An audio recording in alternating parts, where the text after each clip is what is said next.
Good morning, everybody. Welcome to the Special Committee on Government Records Retention. Today is October 28th, and we are just going to close the doors here.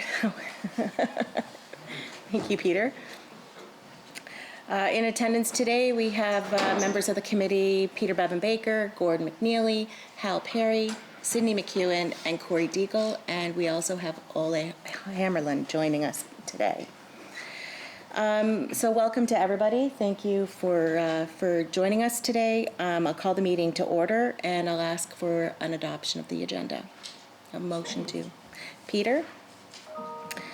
So with us today, we have two guests. We'll be discussing the Information and Privacy Commissioner Order number FI 20-007. We have Brad Mix, Senior Director, Business Attraction Innovation PEI, and we also have Bobbi-Jo Baker, Solicitor, Access and Privacy Services Office, Department of Justice and Public Safety. So thank you for joining us today. We will begin with Brad Mix, and I believe you have a presentation to go through, and then once you complete that presentation, we'll open it up to questions from the members. So thank you for being with us today. Well, thank you so much for having me. Again, my name is Brad Mix, for the record, and thank you, Madam Chairperson. And I also want to thank the committee for having me here today. Hopefully you can hear me okay. Mm-hmm. I do have a presentation, but before I do that, I also want to thank Ryan for all the work that he did in organizing this and flexible on his time. And I do look forward to presenting to the committee today. So just maybe a little bit of background before we start into the real part of my presentation. I'm currently with Innovation PEI, and Innovation PEI is the lead economic development agency for the province of Prince Edward Island. It is a Crown corporation, and it reports to the Department of Economic Growth, Tourism, and Culture. Innovation PEI is responsible for business attraction, so that's actually bringing outside companies into Prince Edward Island so they can establish operations. It's responsible for business development for local companies, so that's to support local companies to grow and expand, and also responsible for entrepreneurship. It's responsible for trade services, which is to support island-based companies to export products and services out of PEI, and it also supports the cultural industry. We have a cultural development division as well. So Innovation PEI does support various sectors, but we primarily concentrate on bioscience, aerospace, information and communications technology, renewable energy, and clean technology. And we also concentrate, of course, on the cultural industries as well. Specifically about myself, I've been employed with the province of Prince Edward Island since 1999, all in the areas of economic development. I started in 1999 as Director of Marketing for PEI Business Development, and in 2005 I accepted a lateral transfer to the position of Director of Business Investment. So that's attracting outside companies into PEI. In 2008, the division was renamed Business Attraction and Emerging Sectors, so I was given additional responsibilities for supporting some local companies in those emerging sectors that I mentioned previously. And presently, I'm the Senior Director of Business Attraction, and I report to the CEO of Innovation PEI. So, wanted to talk about the e-gaming MOU, and I'm not sure if you're all clear on it, because I'm certainly still not all clear on it, because it is kind of confusing. First of all, the project started over 11 years ago. It has a lot of legal ramifications, and it involved a lot of different people in government. And there's a lot of different companies mentioned, and I'm not sure how those companies are all connected. So in order to help with my presentation, I did go through the Auditor General report again. And I did look at the Auditor General report and kind of put a log around the chronological time frame with regards to my records retention and some of the issues that came about. So the Auditor General talked about a couple of different projects, and I'm going to talk about two projects. One was, let's call it e-gaming. And e-gaming was an initiative basically to license and regulate online gaming. It began in July 2009, and it ended in February 2012. And it involved the Micmac Confederacy, a law firm, McGinnis Cooper, a company called Simplex, and the Department of Finance. And according to the AG, it was supported by a loan from IIDI of $950,000. And that loan was not from Innovation PEI. And again, the initiative was specifically led by the Department of Finance. So in regards to my role in e-gaming, again, the project was July 2009 to February 2012. It was not a project led by Innovation PEI, and I was not a main participant or key person in the e-gaming file from that time period. In 2011, I was invited to some meetings by our former finance minister, and the meetings that I went to really focused on the legalities of the project. They were not related to economic development opportunities or leads for business attraction. I am not a lawyer, so I contributed very little in those meetings. I was strictly an observer, and I did not have any decision-making role in e-gaming, and I did not make any presentations to the committee that I met with. And I was not, as far as Innovation PEI goes, I was not involved in any loans, grants, or payments to the Micmac Confederacy or the McGinnis Cooper. So again, my role was very limited. I did go to meetings, I was aware of the initiative, but I was not a main player in the e-gaming initiative. So if we want to fast forward a little bit farther, in July 2012 to October 2012, the Auditor General notes that there was another project, and let's call this the project the MOU project, which Memorandum of Understanding. And there was a Memorandum of Understanding to create a facility called a Financial Services Center. And it involved Innovation PEI and a company that used the name Trinity Bay Technologies, but I think it was a federally registered numbered company.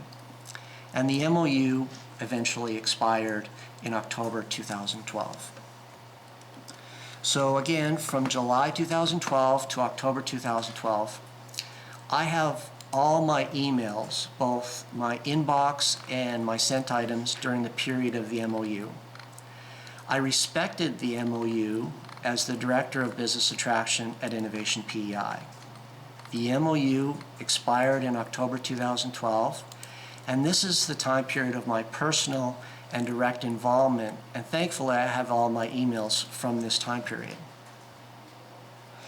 Now, if we want to go a little farther, in 2015, I was looking for, in March 2015, I was looking for a specific email on a specific day from November 2011. I couldn't find it, and I looked in my email archive. I contacted ITSS for help for that specific email, and ITSS sent a technician to look at my computer at Innovation PEI. And they found, and I didn't know this, they found that I had 2 email archives. ITSS looked through my computer and looked for other archives, but they said I had 2.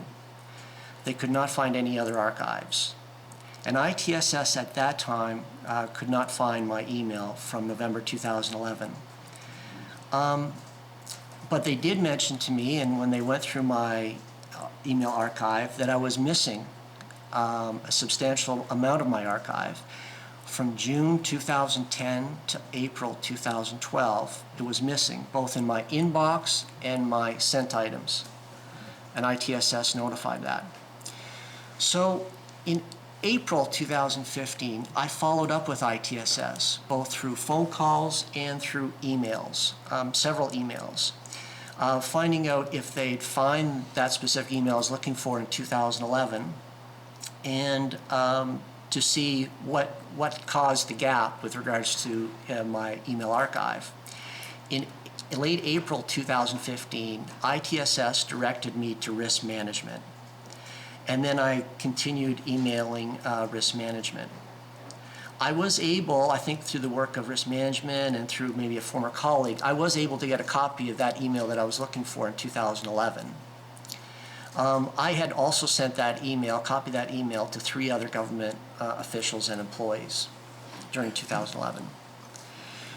So during 2015, I did receive explanations from ITS and risk management about why I did not have all of my email archives from June 2010 to April 2012. And through email, it was explained to me that, again, this was said to me through email, I didn't make these up, that several people who had BlackBerry upgrades experienced gaps in their email accounts. It was also explained to me through email that GroupWise had stability and interface issues, and not all email accounts were guaranteed to be complete. And then ITSS summed it up this way in an email in November 2015 to the CEO of Innovation PEI. I did note for the AG, Auditor General, that Brad Mix would be one of the GW, GroupWise users, that has identified gaps in this email archive that cannot be restored, and based on the size of his archive, that he saves everything, so it seems like a technical issue that would have created the gaps. So again, this is an email that I did receive in November 2015. Nowhere in that exchange and any explanation that I got from ITSS or risk management did it mention email deletion, and it didn't mention anything that I had caused the gap in my email. So if we go forward a little bit to 2018, 2019, we've received several FOIP requests, a lot of FOIP requests, but the Privacy Commissioner identified 5 FOIP requests that the applicant for those requests weren't totally satisfied with the responses they got. And the FOIP requests are listed there, and you'll notice there's 5, but they're very specific. So they're very specific names of people, or basalt, which is a mineralized rock, and there's a very specific time frame. But for each one of those requests, there was a record provided, and there was a total of 47 responsive records that were disclosed by the department. So that's from the Privacy Commissioner report. So again, all those requests are really related to early 2011, and they were before the MOU with Innovation PEI. All the requests were processed by APSO and the department, and there were searches done in my GroupWise account, but there was also searches done through paper files and through colleagues that I work with. In February 2019, ITSS did send another 2 representatives to Innovation PEI to my email, and they did actually undertake a search with me, and we were doing it properly. But again, all of those responsive records were processed by APSO. Now, my GroupWise account, I did not do anything to destroy any of my email archives. I did not do anything knowingly to cause the gap that exists in my email archives. I really wish I had all my emails. I can't access items between June 2010 and April 2012. However, I can access my calendar entries, so I can see what meetings I was supposed to go to during that time period. This has been frustrating for me and has been really quite unfair. In regards to some allegations, it's not fair, not accurate to say that all my emails related to e-gaming have been deleted, because although they may not exist in my archive, they may exist in other people's archive if I've sent an email on to someone or copied them. The FOIP requests that I listed all relate to early 2011, and that's really a year before the MOU took in effect. I have all my emails from other recipients and paper files, and I was even given that email that I was looking for in November 2011. And I have all my emails, again, during the time of the MOU with Innovation PEI. And the only legal allegations made against me are related to the time period of the MOU. So I have that email archive. In regards to my work practices, as you probably tell, I'm not an IT person. I use IT, and I can use GroupWise and different programs, but I'm not a network technician. I do delete, and ever since I started with PI Business Development in 2019, I do delete transitory emails, spam, and personal emails. I do print certain emails and paper files at Innovation PEI. I have taken the RIM course. I do use a laptop that was provided to me by ITSS. And I think one of your other presenters talked about archives or drives off-site or saving emails to USB. I don't do that. I do not have any archives or drives outside of my laptop, and I don't know how to save emails from USBs. The only thing I use USBs for is when I'm making a presentation like I am today. And according to ITSS, I have a large email account. I do want to thank the committee for giving me an opportunity to respond to some of the basic allegations that have been made against me. Again, I think I've been very transparent through this whole process. I was the one that contacted ITSS that I had a problem with my email.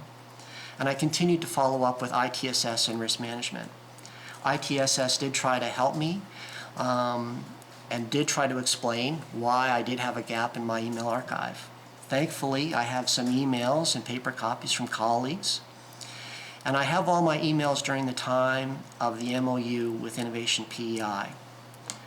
But before I conclude, I was also thinking about over the weekend about coming to the committee and some of the things, and this has been a long process. It really, really has. And I always wonder, is there something that I'm missing from that time? Is there something that I really wanted to find from June 2010 to April 2012 that was in my archives? And there was one email that I really wanted to find, and through the work of some others in government, whether risk management or former colleagues, I was able to get a copy of that email.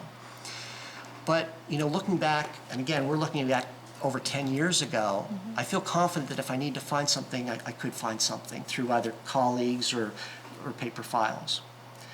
The other thing I asked myself, is there anything more I could have done in 2015 when I found out that, I was missing my archive? And there's not really anything more that I could have done.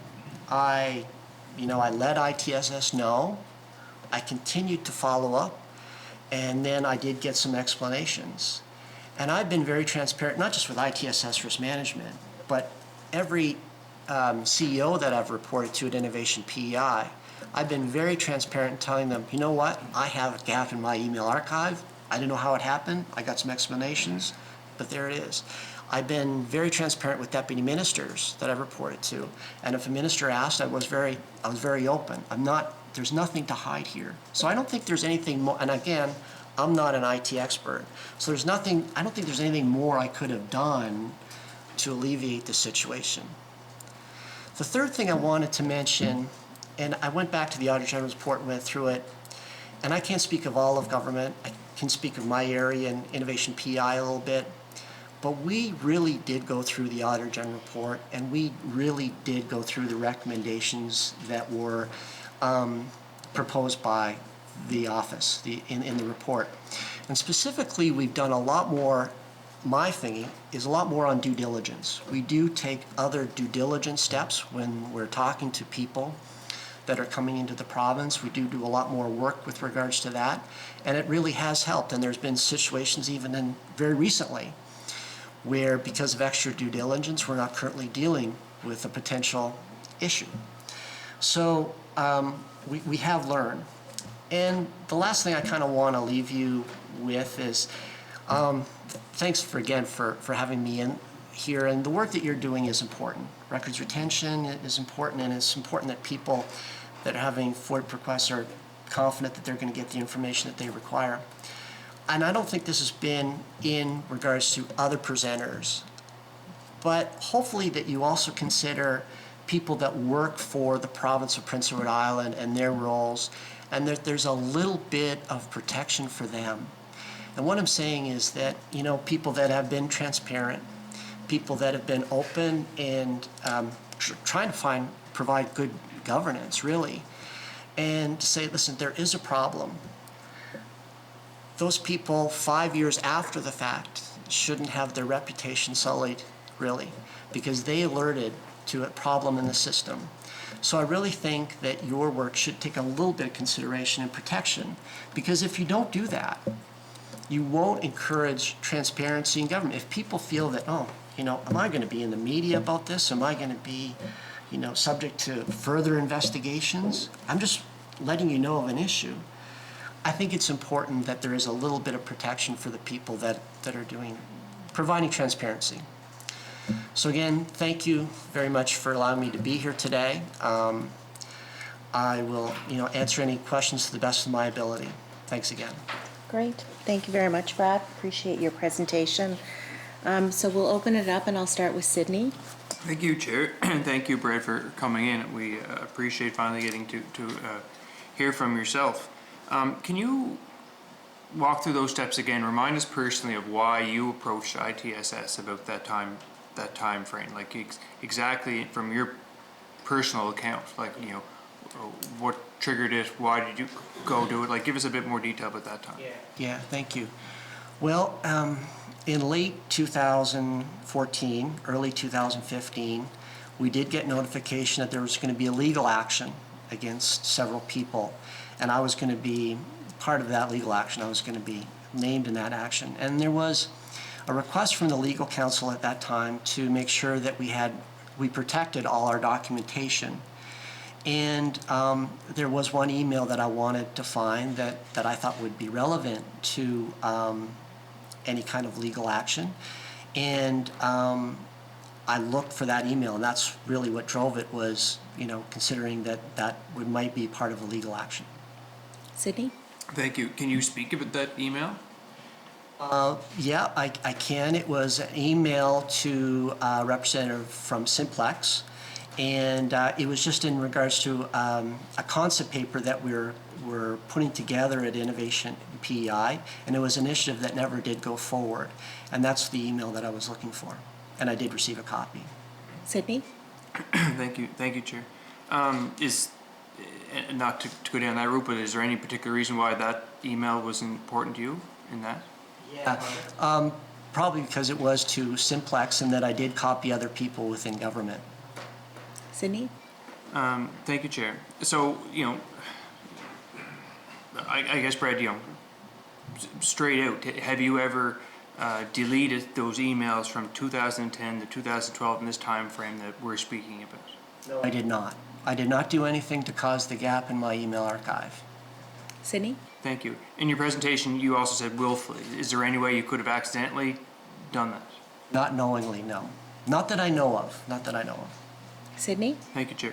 So we had ITSS representatives in here before, and they talked, there's no keystroke logging. That doesn't happen. I mean, that's got to be very frustrating for you to be able to prove that, you didn't go in and do it during that time frame. Is there anything, as far as, your conversation with ITSS, that they've said that, maybe we can, Brad, go in and find out why, that was deleted? So I did follow up with emails to ITSS, and I did get continuing notes that they were working on it, and then it was passed on to risk management. I think the best explanation was from ITSS themselves in November 2015. I don't know what happened. Those were the explanations that I received from ITSS with regards to the gap in my email archive. I'm not an IT expert. I know that GroupWise is a very old system, and I think you've heard that from other presenters. I'm pretty sure that GroupWise was around in 1999 when I started, and I think we're the only jurisdiction using GroupWise. So from my understanding, it's just the sheer amount of emails, and I don't delete emails, and that was, said to me by ITSS themselves in November 2015. Sydney? Thank you, Chair. Thank you, Brad. You had just said in your presentation that I believe ITSS had emailed you saying that the BlackBerry upgrade at the time is a possibility. We had representatives from ITSS saying that came in on September 16th saying that they didn't feel, I'm paraphrasing, but they didn't feel a phone upgrade could be the reason. First question, did you watch that presentation on September 16th or read the transcript of our meeting in here? Yeah.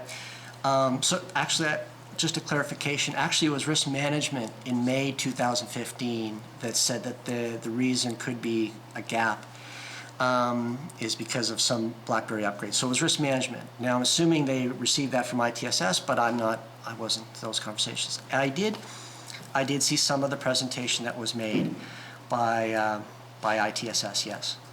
Sydney? Thank you, Chair. So I'll give you the option now.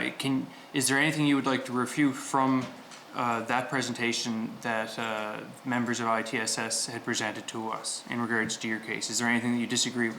Yeah, the only thing that I kind of disagree with is that mentioning that there may not have been formal requests, but there was requests from myself going forward with regards to, what happened to my email, what happened to the gap. And there was actually an email from the former CEO of Innovation PEI to ITSS in November 2015 about, did you ever get a reason for the gap in Brad Mix's email archive? So that's where that came from. So, I'm not going to question the two presenters from ITSS. They know their business. I know the reasons that I was given in 2015, and they were told me today. And again, I'm not an IT expert, but they made sense to me at the time. They make sense to me now. Sydney? Thank you, Chair. So the dates must be very frustrating for you, Brad. They're frustrating for public to hear, that those very specific dates where that gap is gone. Has anyone in that time frame ever, from senior management or Premier's office or Deputy Minister level, has there been any reference to that gap, or it would be convenient if that gap was not there? I'll go back to say, has anybody from senior management and government at that time ever talked about, those missing emails? Not that I can recall. No, not that I can recall. I've been very transparent, again, through this whole process with regards to that I did have a gap. So maybe I addressed it before I got the questions, but I don't believe that I've received those kind of from senior levels of government. But again, I did get explanation from ITSS about why in November 2015 there was that gap in my email archive. Sydney? Thank you, Chair. You say you got from ITSS, but you said risk management had sent So that to you? there's two explanations that I did get. Sorry, just to go back a little bit. That there was an explanation of a BlackBerry upgrade, and then there was an explanation that basically Brad Mix doesn't delete anything, and it could be just a storage issue. That's what I took from ITS explanation back in November 2015. Sydney? Thank you. And so the hard part, right, is that, with a BlackBerry upgrade or the other reason there too, that very specific time frame is the tricky part. Brad, you've been thinking about this for a lot of years. You've seen yourself mentioned in the media. Do you ever feel that you're set up, that someone went in and deleted these on you? No, well, I can only just really speak for myself. I know my role in the e-gaming initiative, and I was not a main player in that initiative, as I mentioned.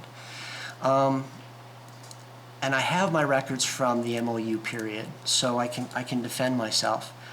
I think there have been other people that have tried to make me into a bigger player than I actually have been in e-gaming, or that I was in e-gaming. And for whatever reason, they're doing that. And I'm not going to speculate of what those reasons are. But I'm confident with regards to what I did during that time period, and I'm confident in what I've told to the Auditor General, to other people that have inquired to me, and even today. So I'm confident in my own explanation of what happened, and it's easy when you're telling the truth. Great, thanks, Sydney. Peter?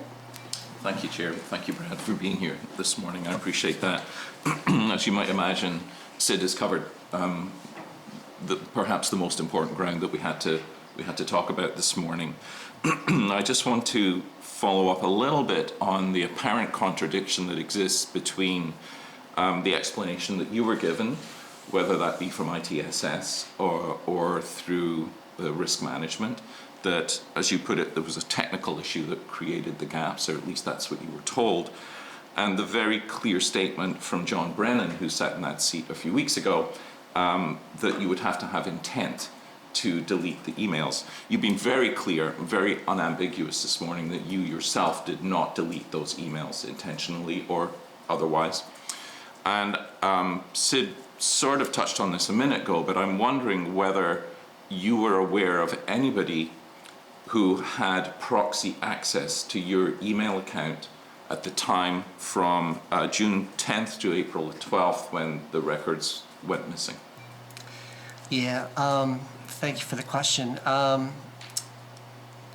The only, when ITSS, when there is an issue and they're not come to your office directly, they can remotely get into your email archive and group-wise. So, but I don't believe that was an issue. I do have one other person in government that has proxy to my email, and that is my administrative assistant. But I've worked with that person for 15 years, and I'm quite trustworthy of that person for sure. So, not that I know of, to answer your question, not that I know of. Okay. Peter? I appreciate that. And like you, my administrative assistant has proxy access to my email for very good reasons. So again, just to clarify, there's nobody else, as far as you are aware, in government who would have had proxy access to your account in order to delete the emails as apparently happened. Correct. Yes. Peter? I want to, again, it's really important that we clarify this, I think. When I asked John Brennan when he was here a few weeks ago, and the wording I used was talking about the process of deletion. Is this a process that conceivably or plausibly could be carried out accidentally? And he says, no, you would have to have intent. He went on to say, there are several steps that are time sensitive. It just doesn't happen. It would have to be some level of intent to do that. And the conversation went on, but there's really no ambiguity there, that this is not something that could have happened by means of a technical issue. So again, I want to ask you perhaps a more open question. You're not aware of anybody else who had proxy access to your account in order to do that, and you very clearly stated yourself that you did not do this. Is there any other person, any other explanation that you can offer this committee and Islanders as to how those who may have been able to delete those emails with intent? Yeah, so I have to go back to the explanations that were given to me at the time. And the time is 2015. And that explanation wasn't from a director or acting director. That explanation was actually from the former CEO of ITSS. And if I could just go back maybe to the slide, because it'll help me if I can go back and do that. And again, that email, and I think it was pretty clear from the COO, the former COO at the time, that it was a technical issue. And that was the explanation given to me, Mr. Baker. I don't have any other idea of how my archive could go missing. I really, really don't. And that explanation made sense to me because group-wise, there were issues, I believe, in group-wise in 2011, and I think the Privacy Commissioner mentioned that in her report. And I know that there was issues in 2015. And that was explained to me. So it wasn't a director in 2020 telling me that. It was actually someone at the time in November 2015 that was really responsible for ITSS. So that's the reasoning I got and the explanation I received. Sure. Peter? Thanks again. You've mentioned and Sid asked some questions about that specific email from November 2011 that you were, excuse me, I'm something wrong with my voice today, that you wanted to do some further inquiries about to try and retrieve that email. And it was one specific email.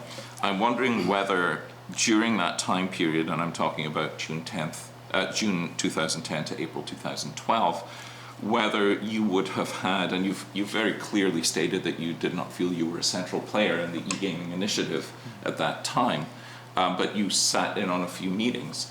Would there have been any emails between yourself and other government officials, deputy ministers, ministers, other MLAs, for example, during that time period that would have related to the e-gaming file? Even though you were not a central player, is it possible that there were emails between you and government officials, the ones in the positions I've just suggested, during that time period relating to e-gaming?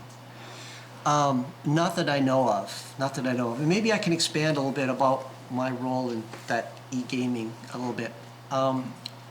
E-gaming was not a big project at Innovation PI and really was not discussed a lot at Innovation PI.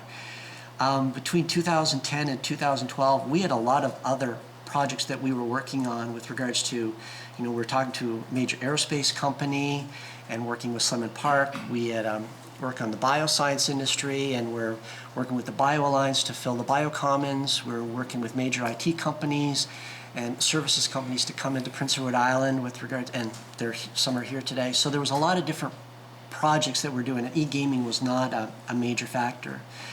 And also just to let you, the meetings that I went to, and again, I'm not a lawyer, but the meetings I went to, there was 3 lawyers, an accountant, and a former banker, all talking about the legalities of a platform that really wasn't legal at that time yet with regards to the e-gaming initiative.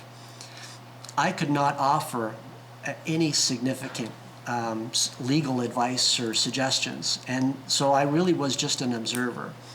With regard, and I didn't make, again, like I said, I didn't make any presentations to the committee that I met with.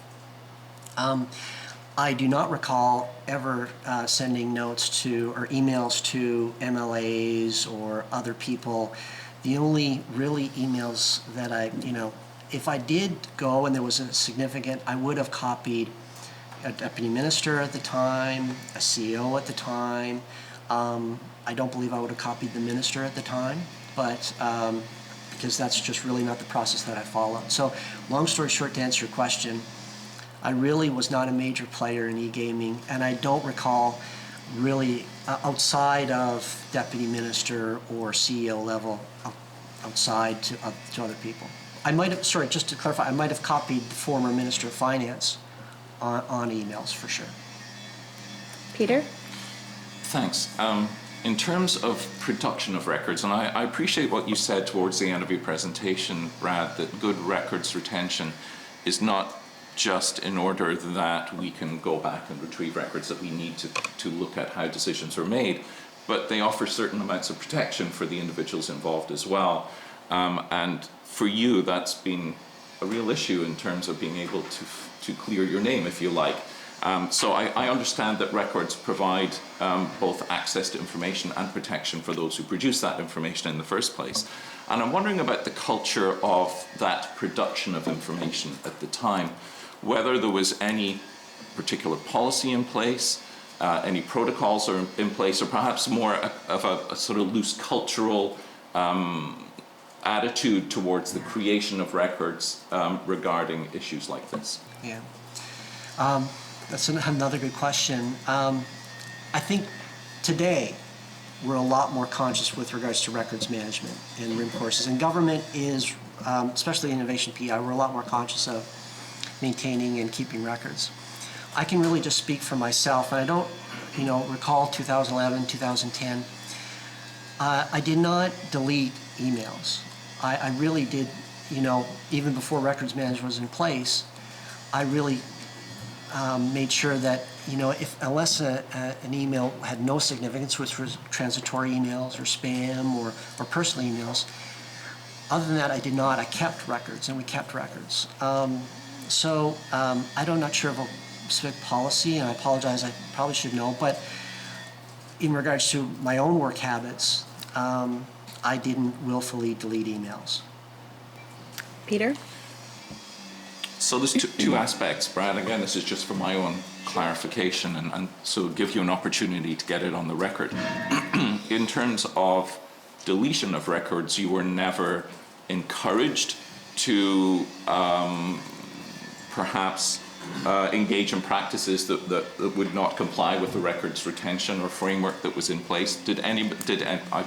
Sorry, I was a leading question. Were you ever encouraged to engage in practices that would not comply with policies that were in place at the time regarding records retention schedules? No, not at all. Okay. Peter? Were you ever encouraged to participate in decision-making that did not involve the production of appropriate records for the decision that was being made? Sorry, can you clarify that Sure. just a little bit for me? Peter? Thank you.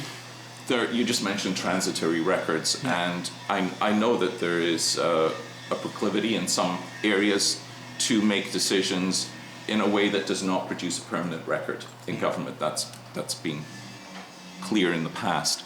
And I'm wondering whether at any point during the two initiatives that you've described, today you described them as e-gaming and MOU initiatives, whether there was any culture or whether there was any encouragement to proceed without creating permanent records.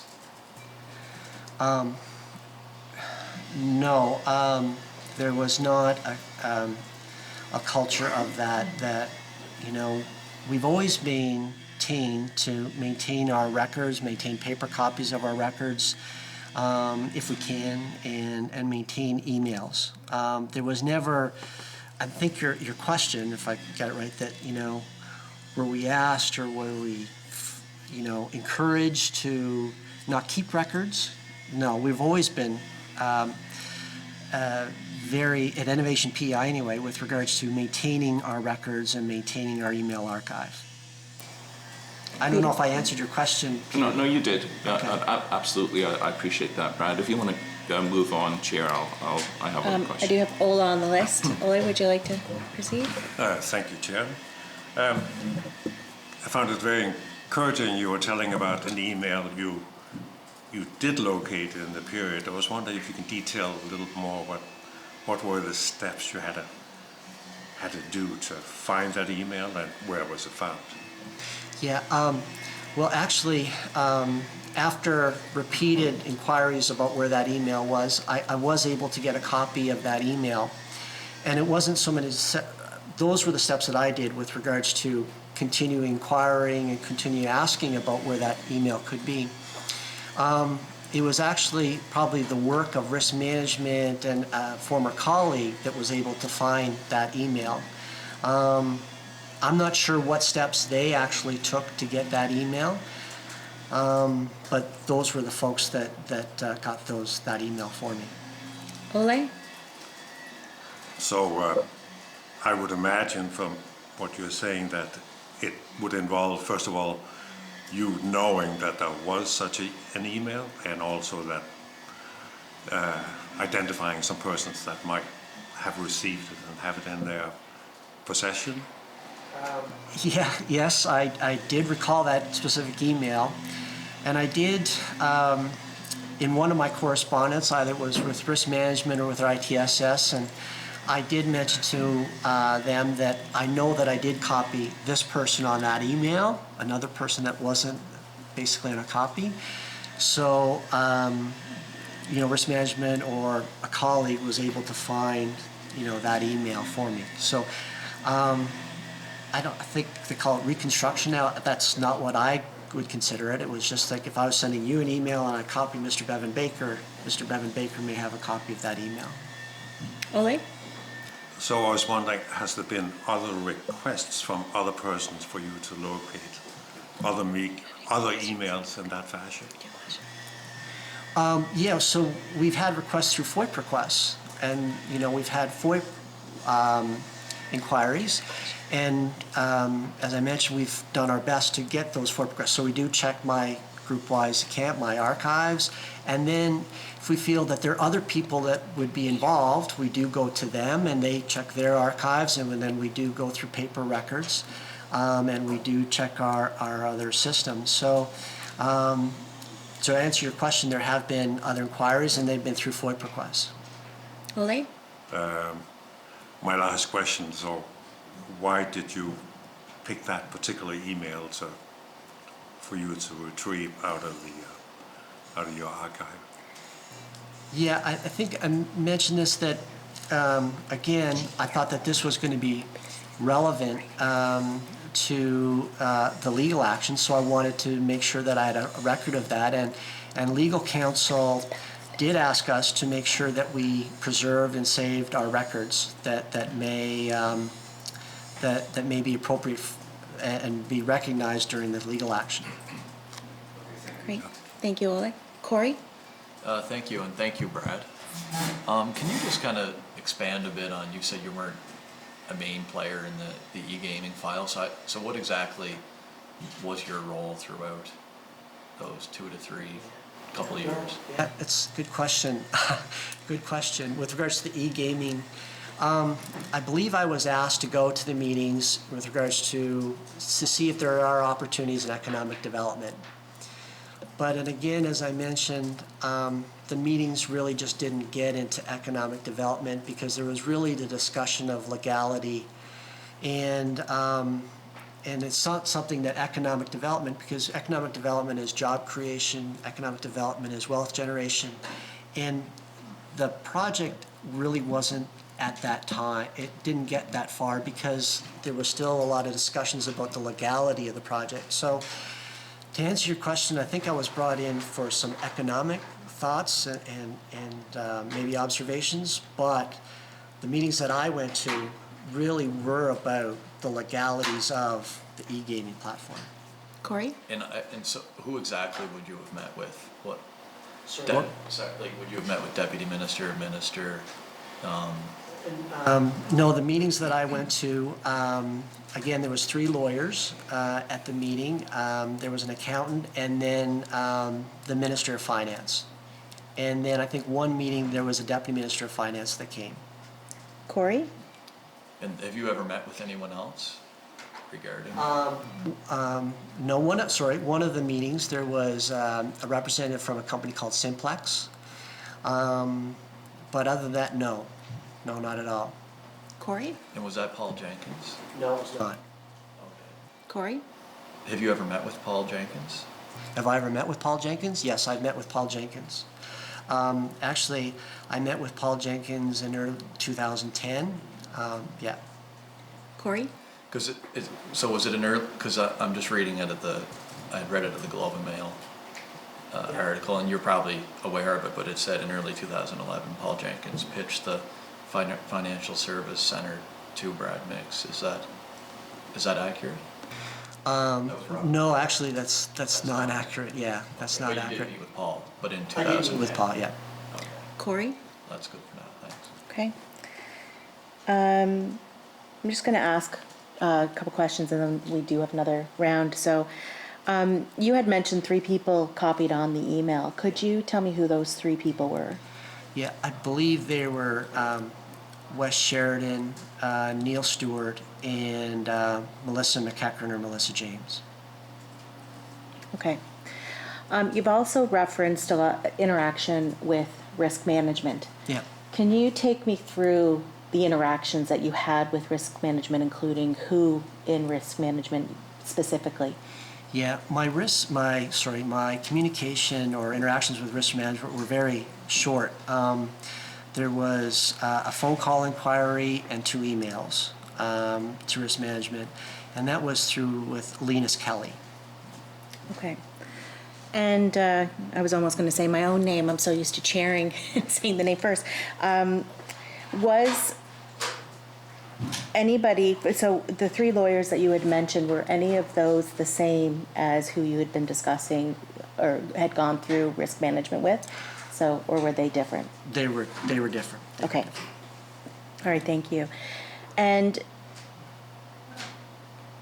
so at any point during the commissioner's review, were you ever asked who else would have been copied on that email?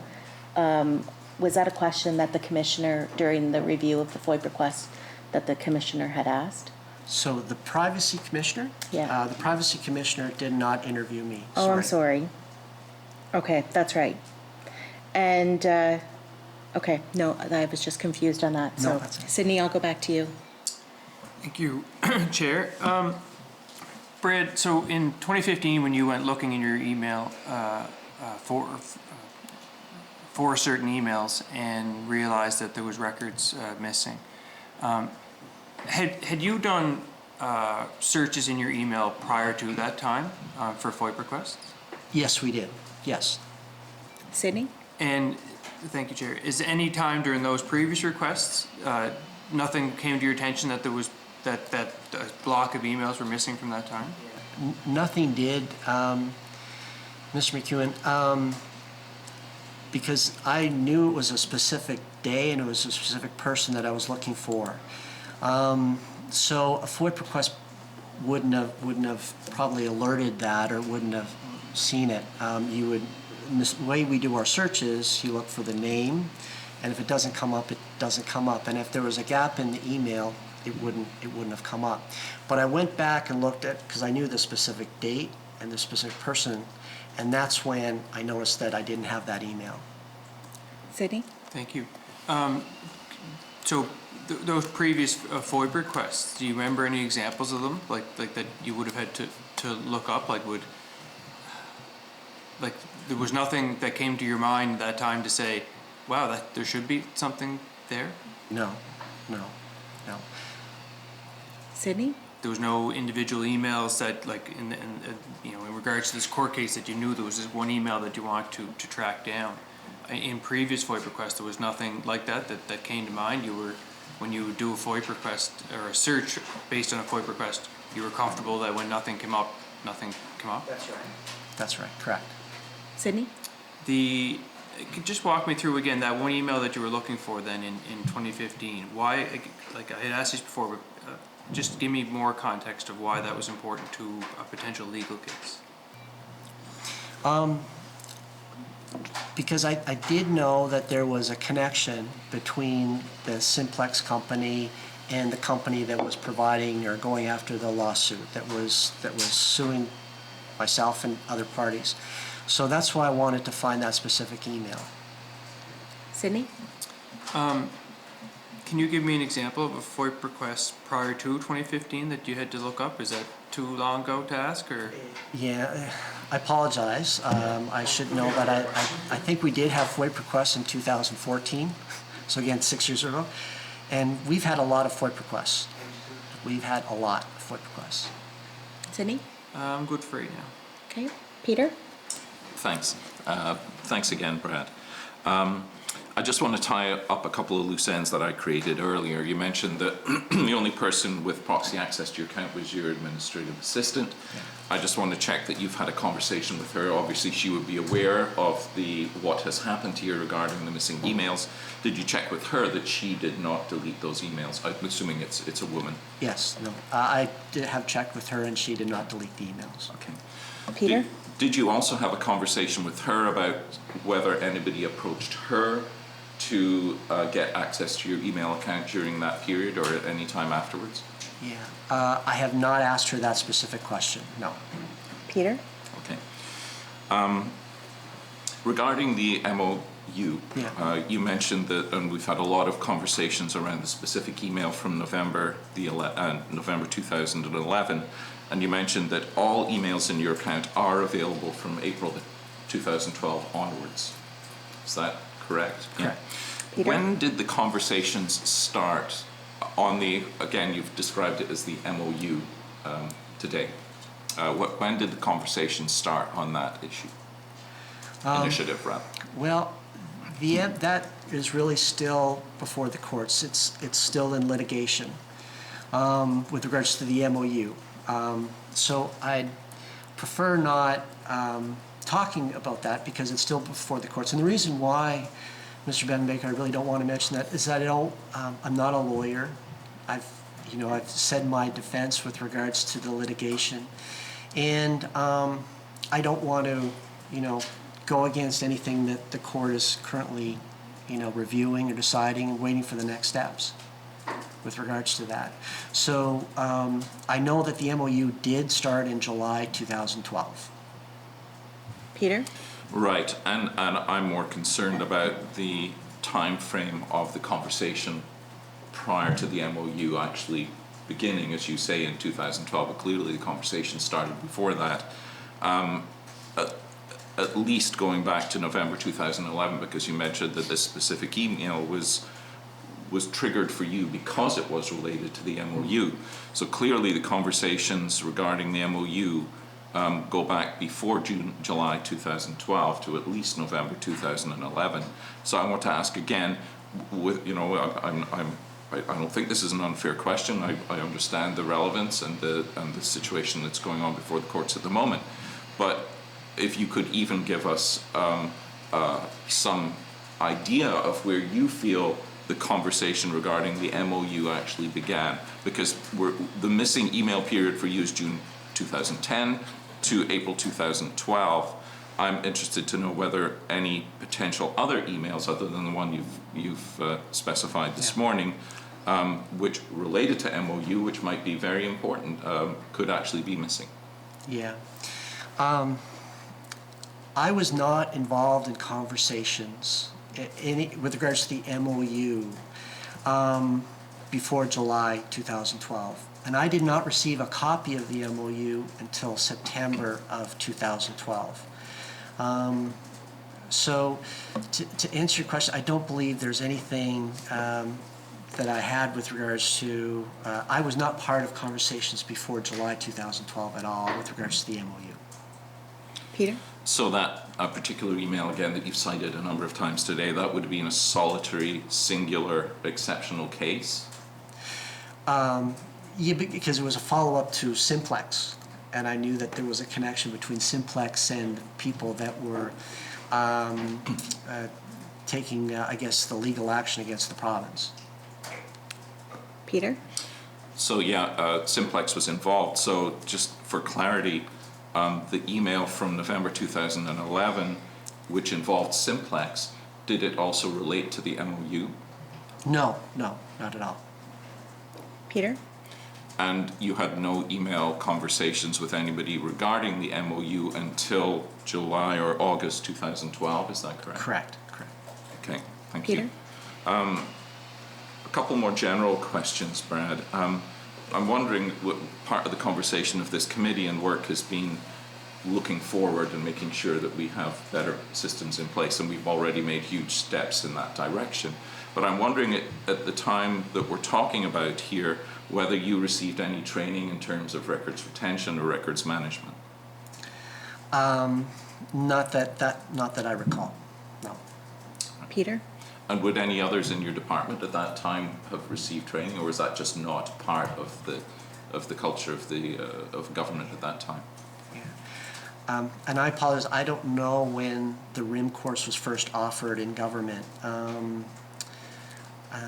but I don't recall specific policies or RIM courses being offered at that time. Peter? A final question, and it relates to the explanation that you were given by ITSS regarding your missing emails. You've mentioned it was, according to them, a technical issue. I'm wondering whether you would be willing to give this committee a copy of that email. Yeah, I can go back and find those emails and just check with our CEO at Innovation PI, but yes, I can go. Appreciate that. Thank you, Chair. Great. Thank you, Peter. Sydney? Thank you, Chair. And just following up on that too, Brett, the emails from risk management and ITSS as well, is that, Yeah, that's the one. is that what you were referring to? Yeah. Okay, sorry, I thought you might be referring to that one email that he was looking for. No, that would be helpful too. Okay, Do you we'll have, do a you, round. have you were able to get your hands on, you said that one email that you spurred on this investigation? Yeah. Is that a public document? I don't believe it's a public document. That's why I just want to check with Innovation PEI and the CEO, and then I'll get that back to you. And Sydney? then, just to follow up, Peter, too, both of the from ITSS and from risk management as well, that referenced those things as well. Okay. I just want to tie up a couple things. I had alluded that you had spoken to Commissioner Rose at the time about but you hadn't. She had spoken to a solicitor at the time. Did you provide the solicitor, or were you ever asked by the solicitor who else was CC'd on the emails in question? I was meant to talk to the solicitor, and I don't recall if I did talk to the solicitor about those specific people. Okay. Were you asked if there was anybody CC'd on the emails? I can't recall. I really can't recall. Sorry. No, that's okay, thank you. And something else that this committee has been discussing quite a bit is the duty to document. So in the meetings that you were present in discussing e-gaming, you had listed several people that were in it. Was there ever anybody allocated to take minutes of those meetings that you were present in? I don't believe so. There wasn't a minute taker. I did not take notes during those meetings because, again, it was the legalities. One of the lawyers might have taken notes, but I didn't receive copies or minutes from those meetings. Because that kind of speaks to the culture of the time as well, right? You know, having nominating somebody at the beginning of a meeting to take minutes so that when you do make decisions in a meeting, that those decisions are documented. And so that was never the case that in the meetings that you had sat in. But in general, was that the culture? Like, would you, in other meetings that you would have, would you ever identify somebody to take minutes and document decisions within a meeting? I think it depends on the meeting. And I can't comment. There might have been, the lawyers there might have taken notes and spread minutes amongst themselves. I didn't receive copies of those minutes. In regards to other meetings, with regards to deputy ministers or my colleagues at Innovation PEI, it's usually your responsibility. If there's something relevant that you should be following up on, then you'd certainly take notes on that. Okay, thank you very much. Does anybody else have, Hal? Thank you very much, Chair. And I want to thank you very much, Brad, for coming in today. Clearly, you're not an expert in record management and retention. You mentioned that you're not an IT person and that you're not a lawyer. And in reference to e-gaming, you had no role in making any of the decisions. You made no presentations. You were not involved with loans or grants or payments. So I'm not completely certain why you're even in here today, to be quite honest. So I believe you were 100% cooperative and transparent, and that was confirmed when the AG was in doing a presentation. And I do appreciate the fact that you brought up civil servants and the uneasiness that they may have, or being uncomfortable or feeling vulnerable, that they don't have the protection that this may happen to them too, that their reputation may be tarnished. So again, I thank you for coming in today, and that's it, Chair. Great, thank you, Hal. Any other questions? Sid? Thank you, Chair. Brad, if the committee had clarification or follow-up questions, would you be willing to respond to them in writing to our committee? Yes. Yes. Okay, Sydney? And thank you, Chair. And we have a mandate or mandate to respond back to the legislature within 6 months. When is that, Chair? When's that date by? Well, we tabled the report during the sitting of the legislature, so it would be the end of December. However, our time is shortened because of the sitting of the House. Okay. So within the however many weeks we sit. Is that a reasonable expectation for you to get back to us if we had further questions as well, like by the end of November type of thing? Yes. Okay. Thank you, Chair. Thank you, Sydney. Any other further? Corey? Brad, you had mentioned that you did meet with Mr. Jenkins before 2011. Was that in regards to the e-gaming file? Paul Jenkins? Paul, sorry. Yeah. I did meet with Paul Jenkins, and it was more about some of the people that he was talking to about opportunities and companies. I don't think we got very in specifics about e-gaming, because I didn't know very much about the initiative when I met with him. Corey? So is your role as business development, or were you ever tasked with finding businesses in PEI to set up a financial services platform? Is that? When I talk to companies about doing business in Prince Edward Island and the benefits of doing business in Prince Edward Island. I'm not looking for a specific financial services platform. It's really in regards to, the opportunity of those companies to get great quality employees, to be more profitable in Prince Edward Island compared to other locations, and about why doing business in Prince Edward Island is better than in other jurisdictions. Corey? Did you ever have any role in bringing Virgin Gaming to PEI? I did talk to Virgin Gaming, yes. Corey? And what's their role? Why were they recruited here? So why did they come here?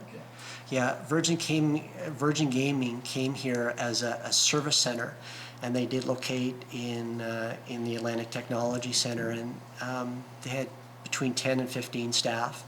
And unfortunately, I just don't think the service center worked out for them for whatever reason, and then they decided to abandon their PI operation. Okay. Thank you, Brad. Thank you, Chair. Appreciate it. Thank you, Corey. Okay, if there's no further questions, on behalf of the committee, I appreciate you coming in today, Brad, and answering all the questions that you fielded today, as well as the presentation and clarity on your role. So I appreciate that. And as we mentioned, so there's a few takeaways. There is the ITSS and the risk management emails that you were provided, as well as the email that initiated the search in the first place. So we appreciate you providing that information to the committee. So thank you very much for appearing today. We'll take a short recess, and we'll reset for our next presentation. Thank you. Thank you.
All right, we'll resume with the rest of our agenda. So next, the next presentation, we have Bobbi-Jo Dow-Baker, Solicitor with Access and Privacy Services Office, Department of Justice and Public Safety. And Bobbi-Jo, you have a statement that you'd like to provide us first.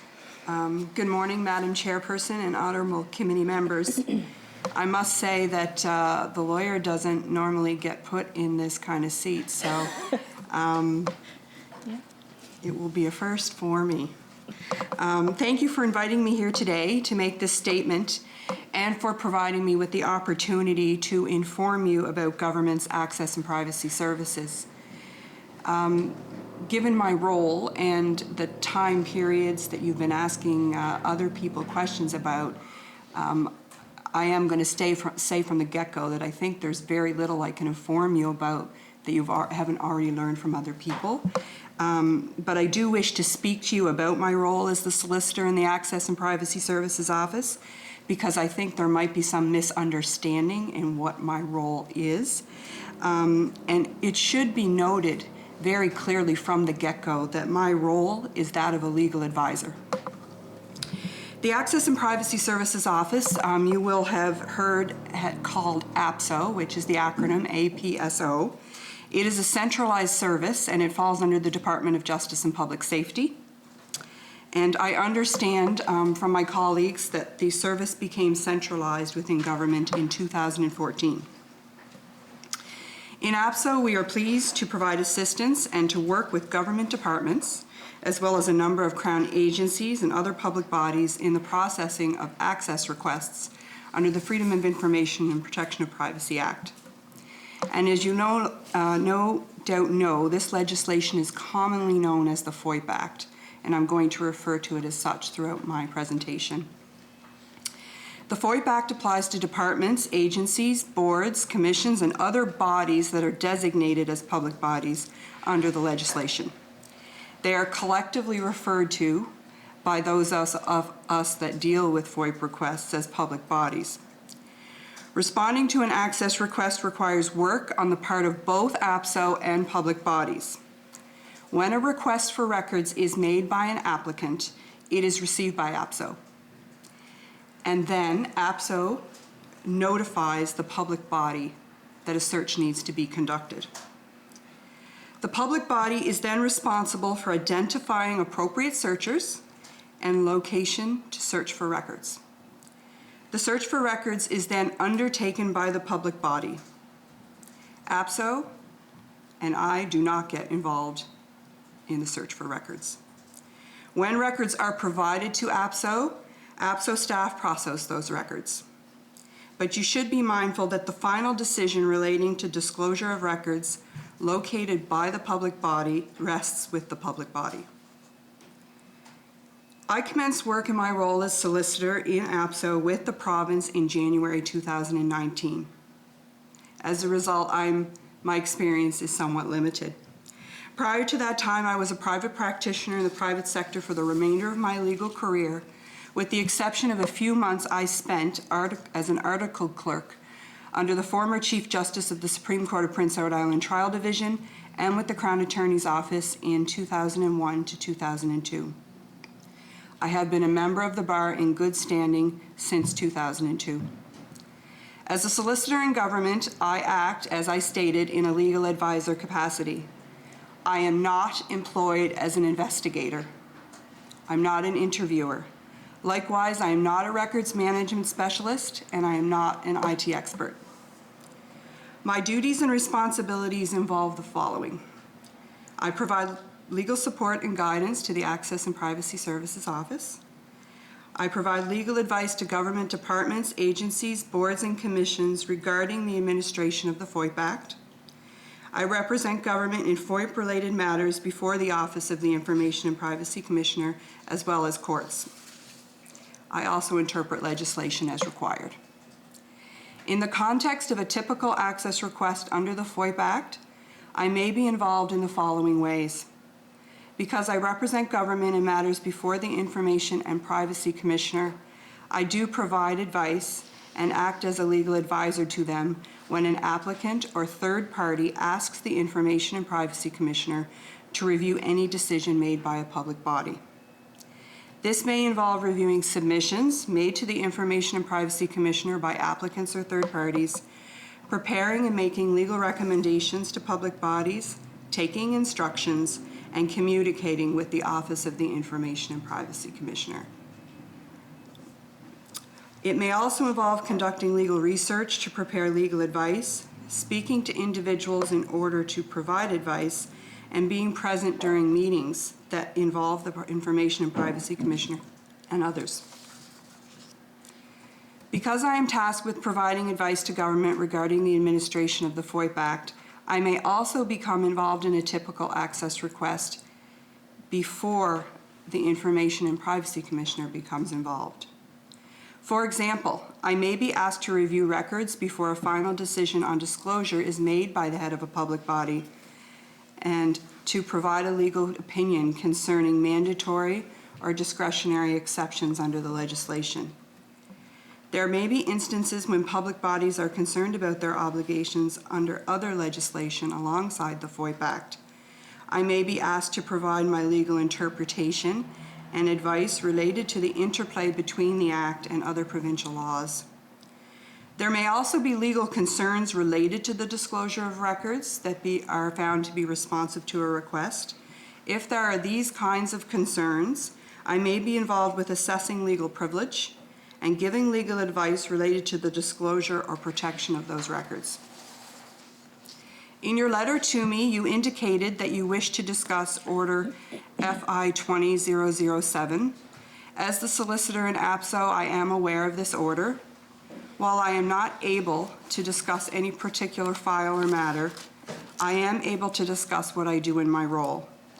As previously noted, I provide legal advice to public bodies, and providing advice related to the administration of the FOIP Act requires me to read and become familiar with these orders.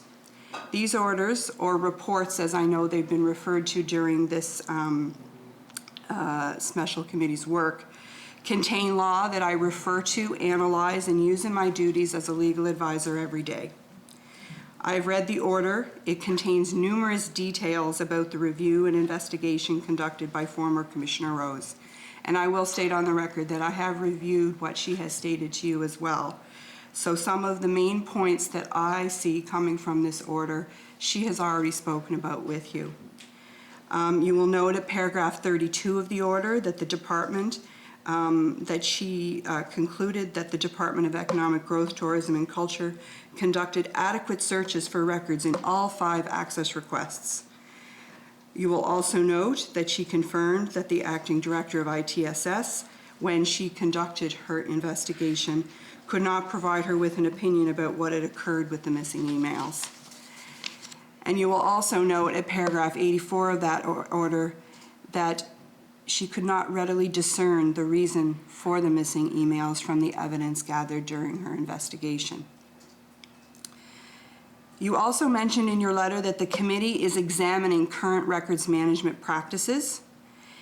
In my limited experience with APSO, I believe that records management can impact the FOIP process. Ultimately, I think we can all agree that what public bodies store is what gets accessed when records of government are requested by applicants. There is no denying that good storage practices will facilitate a process such as the FOIP process. However, as the solicitor in APSO, I must state for the record that I'm not qualified or well-suited to discuss or critique current records management practices. When this topic presents as an issue in any matter, my practice is to contact either the provincial archivist or one of their colleagues, which are often referred to as room coordinators, when needed to discuss these practices or records management in general. I understand that you have already met with the provincial archivist and the Deputy Minister of the Department of Education and Lifelong Learning, and I would defer to them on this topic. Likewise, as the solicitor in APSO, I do not have the requisite qualifications or IT expertise to speak about how government emails and archives are created, managed, or stored, or to discuss how emails may become missing or lost. I understand that you have already met with representatives of ITSS, and Mr. Mix also spoke about that today, earlier, before me. I would defer to ITSS on that topic. In my time as solicitor in APSO, I can tell you that the public is becoming more and more aware of their right to access government records. And the landscape for this process evolves on a day-to-day basis as electronic communication continues to flourish in a digital world. APSO is mindful of this context and strives to effectively assist public bodies to comply with their obligations under the Act on a day-to-day basis. Thank you, and that's all I have to present. Great. Thank you very much, Bobbi-Jo. Appreciate your statement. We'll open it up for questions now. Peter, go ahead. Thank you. Thanks, Bobbi-Jo, for being here and for your statement. You mentioned that you started work in January 2019. I'm wondering whether that was a new position in the office? So my understanding, and if you are, from the get-go, if you have specific questions about the access and privacy services in relation to resources, human resources, and policy and reasons for putting positions in place, then I would tell you that the best person to speak to would be the acting director of the Privacy Services Office. Her name is Claire Henderson. But my understanding with respect to my position, there was a lawyer in my position in a few months before I started. So at some part of 2018, I do not know the exact months. And my understanding is that in the past, questions that related to the FOIP Act and legal advice that was required was obtained from Legal Services Division of the Department of Justice and Public Safety. But privacy law is becoming very specialized, and it's also the FOIP process in general, it's becoming more complex. You will remember from Karen Rose's statements during the hearing when she was here, she stated that, you know, FOIP reviews are a quasi-judicial process. So it became apparent, based on my understanding as time went on, that there was a need for a legal advisor to be placed in that office. So I came on in January 2019, and the position was relatively new at that time. Peter? Thanks for the explanation, Bobbi-Jo. You've mentioned, of course, a couple of times, and the reason we're here is because of the report Right. Or decision, which is why Mr. Mix was here, of course, because it was his emails that were at the center of her report. And during, well, she's now the former Information and Privacy Commissioner's appearance before this committee, Karen Rose said a couple of things. I'm just going to quote from that. This is just for clarification. She said that you, meaning yourself, Bobbi-Jo, were the solicitor for the public body because that's who was drafting the answers to our queries. And she speculated that you were indeed the solicitor for Brad Mix for the purposes of responding to the Commissioner's FOIP request. And I just want to make sure that both of those points are accurate. Well, Peter, I appreciate where you're coming from in wanting to obtain some clarity. As I stated earlier when I made my statement, I am a solicitor for APSO, the office itself, and for public bodies. But I'm not able to speak specifically about any particular file. I can say that when it comes to who provides information to the Privacy Commissioner, that information, as Karen Rose also stated later in that same testimony, it comes from the public body, and those letters are signed by the Deputy Minister in the case of this particular department. Peter? Okay, I mean, I can understand why you wouldn't want to reveal any details about the particular cases, but you're saying that you're not willing to even confirm whether you were indeed the person who was asked for the information. And which information are you referring to? The information related to the former Privacy Commissioner's report, which you referenced earlier, FL 20007, I think it is. Yes. So I know that Karen Rose confirmed in her testimony, and also that she did speak with me. And I also know that she and John Brennan confirmed in their testimony that I was present. So I'm not denying that that occurred. But I can say that in all typical requests, when the Commissioner is asking questions, the Commissioner sends those questions, they are directed to the public body. So the appropriate person to speak to when you're wanting to get verification of what has been asked in any particular access request would be that public body. And in the case of the departments, it's the Deputy Ministers, right? So the questions are directed to the public body, and then the public body provides the answers. So I know, for example, in this case, if you were to look to paragraph 35 of the order, you're going to see what the department provided the Privacy Commissioner with, or the former Privacy Commissioner with, and I know that she referred to that when she spoke to you in the past. Peter? Yeah, thanks. And just so I'm clear on this, that you provide legal advice both for APSO and for public bodies in terms of administration of the FOIP Act, is that correct? So you sort of, they're not two sides of it, you know, you're not representing different sides, but you work with both both parties? I do work with both parties, but you must recognize that we're all government. So essentially, I represent and give legal advice to government. Peter? Okay, thanks. And I mean, how, just as an estimate for yourself, how often, what percentage of FOIP requests would legal advice be necessary to obtain? Just to come back to what I said in my statement, I am sometimes asked to give advice in matters that don't necessarily go to review. And that would be, usually it relates to what I refer to as exceptions under the Act. Now, I know some of you have made access, I know it's possible that some of you might have made access requests in the past.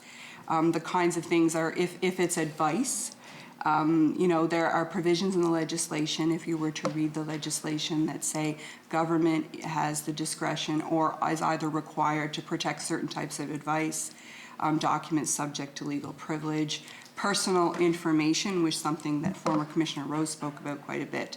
So there are times when I may be asked for my views on whether or not a particular exception should be applied when records are being processed. And that would be an occasion when the other staff in the Access and Privacy Services Office, those would be the occasions when I might see something about a file before it goes to review. Typically, because it's part of my job description, I know something about all of the ones that are in review. If you're looking for exact statistics, it's not part of my job to maintain statistics about that. And I'm not sure that a statistic of that nature even exists. But if you're looking for more information about APSO statistics or operations in general, again, I would refer you to my acting director. Peter? Thanks. You mentioned earlier that you don't get involved in the record search itself. Yes. Is your only involvement when there is a review through the Information and Privacy Commissioner's Office? So there are two times, there are a few different, in terms of FOIP files themselves when access requests take place, is that what you're wanting to know, what my involvement would be? I guess what I'm getting at, you've mentioned a couple of times that you've been involved when reviews of FOIP requests come in, and I understand why that would be the case. I'm wondering whether, let's, for example, suggest that I made a FOIP request to a department and they chose to redact certain things from documents. Is that something that they might go to you for legal advice, or Yes. would that be, it would be? Yes, so as I said, because I give legal advice to government in general, when we're talking about access requests, it could come, it's predominantly two times. It's after they've searched for records and when they are considering what to disclose, they may ask me for my legal opinion about what can be protected, what exclusions of the FOIP Act can apply. The other time is after it goes to review. Okay. Peter? Thanks. Is it common practice, I mean, Brad was here a few minutes ago, for an employee, for example, whose records might have been requested or review might have been conducted on a search, is it common practice for that individual to be interviewed by the Information and Privacy Commissioner? I wouldn't say it's common practice because, as I stated previously, the head of the public body is responsible, is the person that signs the letters. So generally, the public body themselves, they organize the information that may or may not be needed in a typical file. Right. Peter?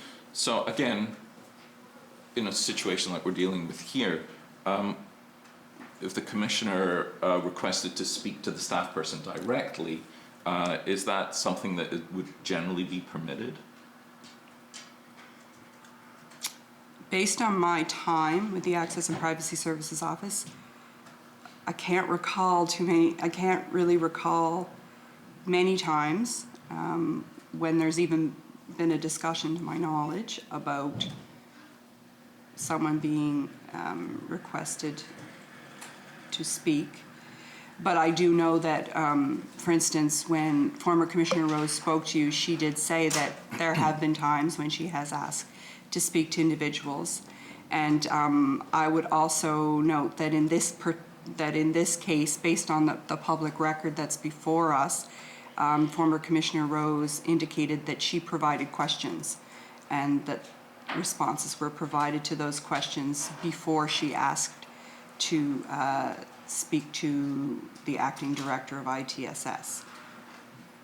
Okay, Peter? I'm good for now, thanks, Chair. Okay, does anyone else have any questions? Sydney? Thank you, Chair. And I'm not sure I'm going to get any answers, based on what you were saying too. But when we had Ms. Rose in, she talked about the communication back and forth. You were part of that interview process with Brad, and she had sent her notes of that interview to you, and to confirm, and then they were sent back once they were confirmed. Is that right? Well, as I said, I'm not able to speak to specifics about a particular file, but I can tell you, as I've stated to Mr. Bevan Baker, that when the Commissioner provides summaries, notes, letters, etc., they are directed to the public bodies, and it is my understanding that the public bodies are the entity that either agree, disagree, respond, etc. Sydney? Okay. Okay. That didn't really answer. So, if there is, are you automatically brought in to that conversation with, if it's someone from the public body that needs to be information gotten from, I'm not asking that very clear. Were there other persons in this, with regards to this file, that you would have met with? I'm not able to say every person that I discussed any particular matter with, but you will recall that in regards to that particular interview of the acting director, it's already on the public record that I was present, and I can't deny that. Mr. Brennan was present, and as well as former Commissioner Rose and her adjudicator, Maria McDonald. And just for your own information, Mr. McEwen, as the solicitor in APSO that provides advice to public bodies, it would not be unusual for me to be present at anything that related to a review. It's part of the job description. Sydney? Thank you. So was it a mistake to identify you as part of that process? I don't consider it a mistake. Sydney? I don't, my questions all revolve around that interview process. And so, but you're saying that that's confidential and we can't speak to that right now. Well, what I can say, Mr. McEwen, and I first let me say that I do believe that when former Commissioner Rose gave her testimony that perhaps there was a misunderstanding about what my role is. But as I stated earlier, my job description does not involve being an investigator. I'm not a professional interviewer. I am a legal advisor. So in terms of whatever process this public body underwent in order to learn the information that they needed to learn in order to provide a response to the Privacy Commissioner, then I think your best person that you need to speak to is a representative that can speak for that public body. And quite frankly, it's that individual that can speak for the public body that's going to be able to inform you about the process they went through to learn information from Mr. Mix. Sydney? Okay, thank you. Who notifies you to get involved in a case? I know when any matter becomes under review because the Privacy Commissioner's office copies me on the message to let us know that a review is coming up. Sydney? Thank you, Chair. So it would be up to you to say, here, I can provide advice in this file, to enter into that, or is it just automatic that you are in each one? Well, when I spoke earlier, in typical requests, typically, I do provide advice and recommendations to public bodies when they are responding to reviews. That is part of my job description. Sydney? Thank you. Okay, any other questions? Okay, without any other further questions, I would like to thank you for your appearance today. I can understand when you say you're not usually in that seat, having the questions come your direction, so we do appreciate you fielding the questions. And we're going to briefly recess, and we'll reset for our next section of the agenda. So did you have any final statement that you wanted to make? I haven't prepared a closing statement, not as I might if I was in court, but I can tell you folks that I applaud your efforts. This is a big topic, and I expect that we will all learn lots from this process. Great, I appreciate that. Thank you very much, and we'll take a brief recess.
All right, we'll resume with the rest of our agenda. So item number 4 is review of correspondence. We have received a letter from Cindy Harris. I'll let you go through it, Ryan, if you, the correspondence. Yes, you have a memo before you with 4 letters. These are actually letters the committee has sent since the last meeting.